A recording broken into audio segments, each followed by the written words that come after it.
नमस्कार मित्रों, स्वागत है आपका हमारे YouTube चैनल अनसुने पुराण में। जैसा कर्म वैसा जन्म। दोस्तों, यह तो आप सभी जानते ही हैं कि जो मनुष्य जैसा कर्म करता है वैसा ही फल भी पाता है।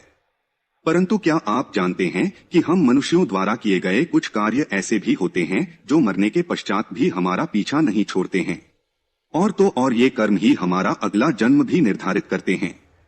वैसे गरुड़ पुराण विस्तार से इस संबंध में हमें जानकारी प्रदान करता है, और आज हम आपको गरुड़ पुराण से लिए गए ऐसे ही कुछ 11 कर्मों के बारे में बताएंगे जिनके आधार पर मनुष्य विभिन्न प्रकार के पशुओं की योनियां प्राप्त करता है। तो चलिए एक बार हम विस्तार से प्रकाश डालते हैं गरुड़ पुराण के इन 11 बिंदुओं पर। नंबर 1, मित्र से छल करने पर। इस संसार में मित्रता का रिश्ता बड़ा ही अनूठा होता है। कहते हैं कि एक सच्चा मित्र समय आने पर अपने प्राणों की आहुति भी दे सकता है, किंतु मित्रों तब क्या हो जब कोई सच्चे मित्र को ही ठगने लगे। वैसे गरुड़ पुराण में ऐसे लोगों के संदर्भ में विस्तार से बताया गया है। इसमें बताया गया है कि जब कोई व्यक्ति अपने मित्र से छल कपट करता है तो मृत्यु उपरांत उसे नर्क तो जाना ही पड़ेगा, साथ ही साथ उसका अगला जन्म पहाड़ों पर रहने वाले गिद्ध के रूप में होता है। उसे मरे हुए पशुओं का सड़ा गला मांस खाकर जैसे तैसे अपना जीवन यापन करना पड़ता है। नंबर 2, धर्म का अपमान करने पर। मित्रों, इस संसार में आपको कई ऐसे व्यक्ति मिल जाएंगे जो अपने धर्म के साथ साथ दूसरे धर्मों का भी समान भाव से सम्मान करते हैं। वहीं कुछ लोग ऐसे भी होते हैं जिन्हें दूसरों के धर्मों से तो चिढ़ होती ही है, परंतु वे अपने धर्म को भी हे दृष्टि से देखते हैं। ऐसे लोग पुराणों में लिखी हुई बातों को नजरअंदाज करके अपनी अल्प बुद्धि का परिचय देते हैं। इन लोगों के संदर्भ में गरुड़ पुराण कहता है कि मरने के पश्चात इन्हें नर्क तो मिलेगा ही साथ इनका अगला जन्म कुत्ते के रूप में होगा। ये श्वान अपने स्वभाव के कारण गली गली में भौंकते रहेंगे, परंतु न तो इनकी कोई बात कोई गौर से सुनेगा और न ही कोई प्रतिक्रिया व्यक्त करेगा। फिर जब इन्हें अपनी भूल का आभास होगा तब जाकर ये अपनी श्वान की योनि से मुक्त होंगे। नंबर 3, अपनों का अनादर करने पर। दोस्तों, इस संसार में किसी भी मनुष्य का जीवन बिना उसके परिजनों के सहयोग के संभव नहीं है, और इसमें माता पिता और गुरुजनों की तो बात ही अलग है। आप तो यह भली भांति जानते ही हैं कि किसी भी मनुष्य को शिखर पर पहुंचाने का कार्य केवल गुरु की कर सकता है।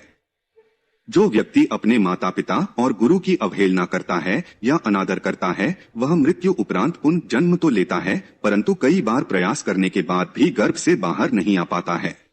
गर्भ के भीतर ही उसकी मौत हो जाती है। नंबर 4, ज्ञान को न बांटने वाला। दोस्तों, यह तो आप भली भांति जानते ही हैं कि हमारे सनातन धर्म में ब्राह्मणों का कितना महत्व है।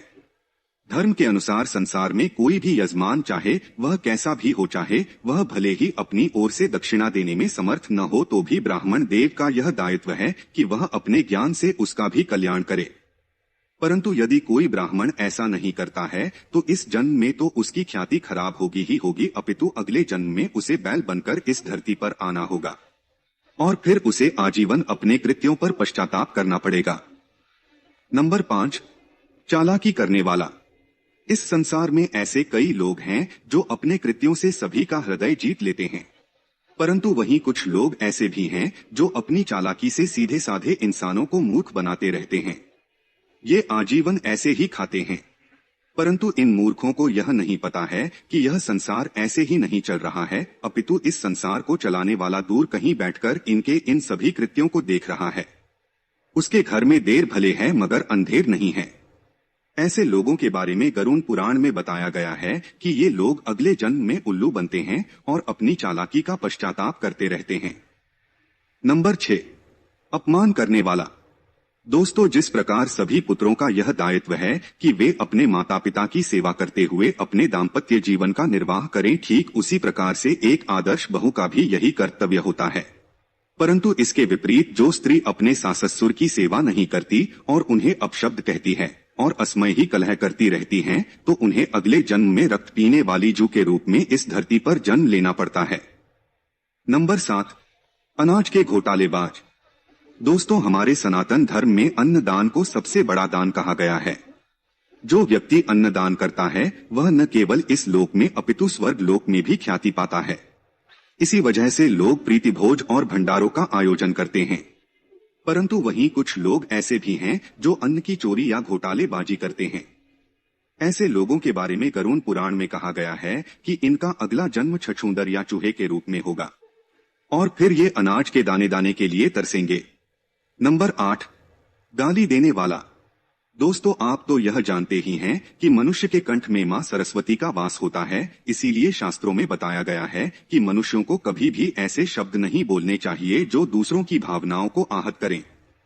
परंतु फिर भी कई लोग अपशब्दों को कहने से बाज नहीं आते हैं और छोटी छोटी बातों पर अन्य लोगों को गाली देने लगते हैं।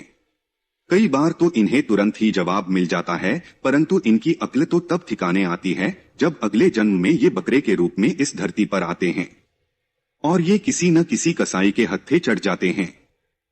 नंबर 9, वासनायुक्त दृष्टि वाले। दोस्तों, इस संसार में कई मनुष्य ऐसे हैं जो स्त्रियों को बड़े ही सम्मान की दृष्टि से देखते हैं। उनके मन में स्त्रियों के प्रति किसी भी प्रकार का विकार या दुर्भावना नहीं होती है। वहीं इस संसार में कुछ ऐसे लोग भी हैं जो प्रत्येक स्त्री को बुरी नीयत से देखते हैं। उनके मन में हर समय बस काम भाव ही चलता रहता है, परंतु उन मूर्खों को यह पता नहीं है कि भले ही इनकी वासना के बारे में किसी को पता चले या न चले, भले ही इनके कृत्यों के बारे में कोई जान सके या न जान सके, परंतु ऊपर वाला इन्हें देख जरूर रहा है और समय आने पर वह इनका न्याय जरूर करेगा। ऐसे लोगों के बारे में बताया गया है कि मरने के पश्चात इन्हें गधे की योनि प्राप्त होगी और तब ये गधे चाहकर भी किसी स्त्री पर वासनायुक्त दृष्टि नहीं डाल पाते हैं। नंबर 10, व्यभिचार करने वाली। दोस्तों, इस संसार में ज्यादातर स्त्रियां पतिव्रता होती हैं और उनके मन में अपने पति के अलावा किसी भी परपुरुष का विचार नहीं आता है। परंतु संसार की सभी स्त्रियां एक जैसी नहीं होती हैं और वे स्वभाव से व्यभिचारिणी होती हैं। ऐसी स्त्रियां विवाहोत्तर संबंध बनाने में रुचि लेती हैं। वैसे इनके कृत्यों के कारण इन्हें कई बार समाज में अपमानित होना पड़ता है, परंतु इनकी अक्ल तो तब ठिकाने आती है जब इन्हें अगले जन्म में छिपकली या चमगादड़ के रूप में इस धरती पर आना पड़ता है। तो मित्रों, ये वो योनियां हैं जो मनुष्य को अपने किए हुए कर्मों के अनुसार मिलती हैं। इसीलिए कहा जाता है कि यदि जीवन में आए हो तो कुछ अच्छे कर्म करो ताकि मरने के पश्चात उत्तम लोकों की प्राप्ति हो सके। मित्रों, कमेंट में जय श्री कृष्ण अवश्य लिखे और वीडियो पसंद आई हो तो वीडियो को लाइक करें और हमारे चैनल अनसुने पुराण को सब्सक्राइब करें। धन्यवाद।